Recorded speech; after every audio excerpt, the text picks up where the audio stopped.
একটি ছোট্ট গ্রামে এক কৃষক থাকতেন, নাম ছিল সেলিম। তার কাছে মাত্র 1 বিঘা জমি ছিল, কিন্তু তিনি নিজের কাজ নিয়ে খুব খুশি ছিলেন।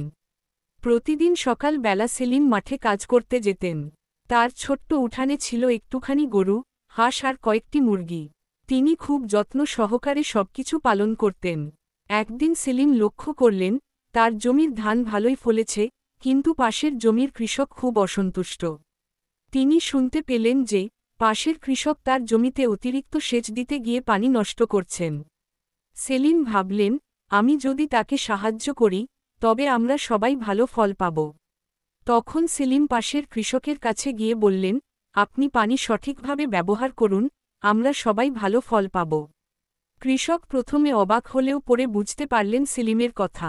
2 কৃষক একসাথে মিলে কাজ শুরু করলেন এবং ফলের পরিমাণও অনেক বেড়ে গেল।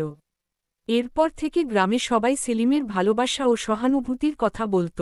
সেলিম জানতেন, কাজের মধ্যে যদি সহানুভূতি থাকে, তবে তা সবসময় ফলপ্রসূ হয়।